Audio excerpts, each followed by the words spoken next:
Buenos días, vamos a iniciar la serie de exposiciones sobre teoría de la democracia, que es un curso que estoy impartiendo en el posgrado de Filosofía Política de la UAM Iztapalapa.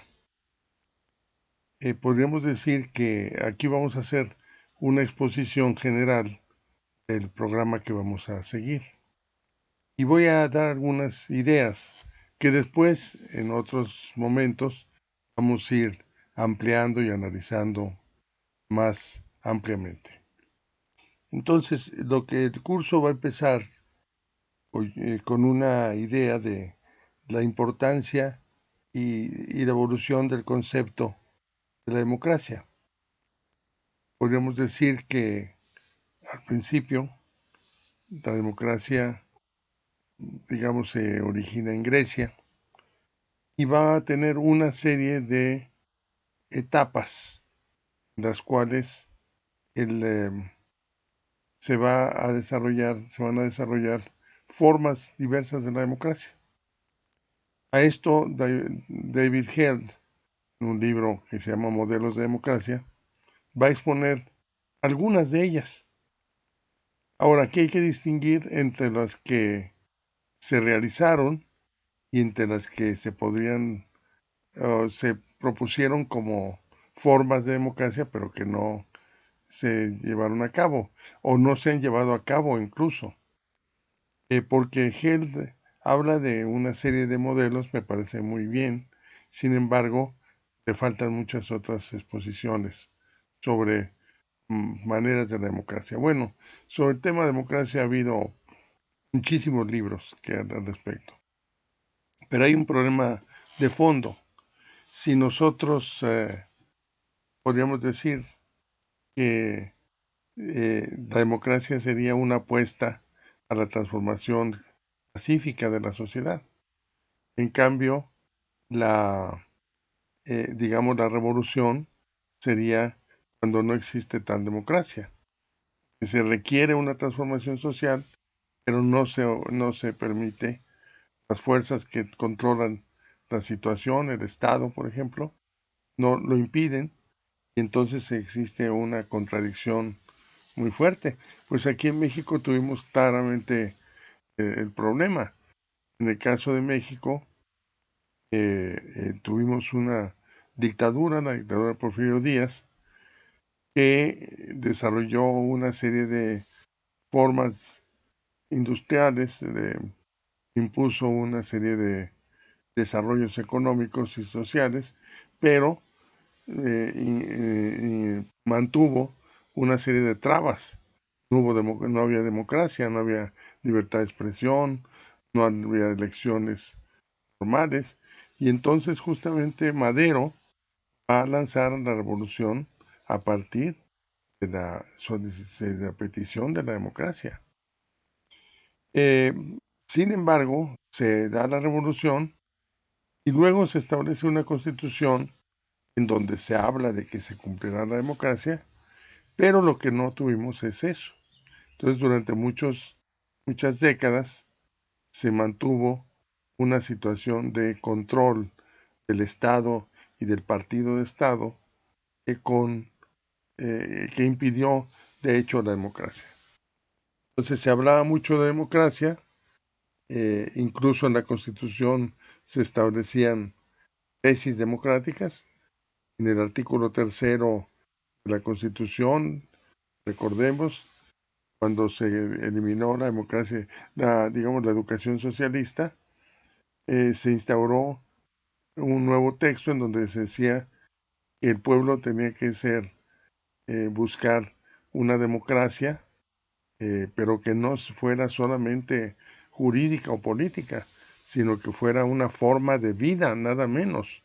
O sea, en la Constitución se establecía ese texto que provenía de ideas de John Dewey, que fueron adaptadas a México. ¿Y qué pasó? Pues no hubo tal democracia. Hasta que tuvimos en 1977 una reforma política que abrió la posibilidad de la democracia. Y entonces hubo representación de los partidos, nuevas reglas del juego, etc. Pero el Estado seguía controlando las elecciones. Y en 1988, cuando se presentó una fuerte confrontación que dirigía Cuauhtémoc Cárdenas en contra de la política neoliberal que se había seguido por parte de Miguel de la Madrid, y se enfrenta en unas elecciones contra Carlos Salinas de Gortari, pues allí hubo un fraude electoral y se acabó la democracia en sentido profundo y se mantuvo una suerte de democracia ficticia, vamos a decir. Y aquí hay una historia que es muy interesante, muy amplia, que tenemos presente siempre y que llega hasta hoy. Pues vamos a ver en qué sentido se avanzaban en ciertas propuestas democráticas y en qué sentido no. Bueno, pero sigamos con la idea más de la evolución histórica de la democracia.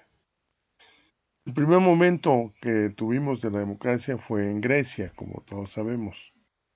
Y en Grecia, en Atenas, fue donde se establecen las bases de una nueva forma política, y entonces ahí tenemos los grandes reformadores. Primero el reformador Solón, luego Clístenes, que es el que establece una serie de procedimientos, estructuras, etcétera, para una democracia bastante compleja, en donde había asambleas, había ciudadanos, había tribunales de justicia, había toda una serie de estructuras que permitieron desarrollarse formas diversas a lo que existía, que eran tiranías o eran dictaduras de los aristócratas o eran grupos determinados que controlaban el poder. Y bueno, aquí hay que hacer un análisis de la democracia en Grecia, cuáles fueron sus alcances y limitaciones. Cuando hubo esta batalla en donde las fuerzas de Grecia atenienses pierden, ¿no?, frente a los enemigos, que eran los persas, allí recordemos que el único texto que hay en donde se expone la democracia es justamente en la oración cívica de Pericles, en donde trata de animar a los soldados diciendo que se tenía una sociedad realmente importante, que no podíamos perderse. En fin, esta oración cívica pues fue recogida, como ustedes saben, por Tucídides, y es el único texto. Desde luego que después ha habido una serie de estudios y análisis sobre qué es la democracia en Grecia, muy detallados, y ahí hay que notar también dos pensadores, filósofos, que no están exactamente de acuerdo con la democracia tal como se llevaba a cabo. Uno de ellos fue Platón, que propuso otra forma en la República de Platón, en donde no hay democracia, más bien hay un gobierno autoritario, que vamos a ver cuáles son las razones que Platón tiene para, aquí está ahora clásica en la edición de Gredos, luego hay otras ediciones aquí en México en la UNAM muy buenas también. Luego, por ejemplo, el otro autor es justamente Aristóteles, que va a hacer una crítica a la democracia diciendo que es el menos malo de los gobiernos, pero busca una forma nueva de lograr una estructura política diferente a la que existía, que digamos sería la politeia, y que en esta politeia se van a confluir dos aspectos. Uno, las reformas jurídico-políticas que él propone. Por otro lado, la ética, que es necesario para lograr una sociedad, para lograr nada menos que la felicidad, dice Aristóteles. O sea, Los ciudadanos deben ser felices, yo creo que todo el mundo estamos de acuerdo.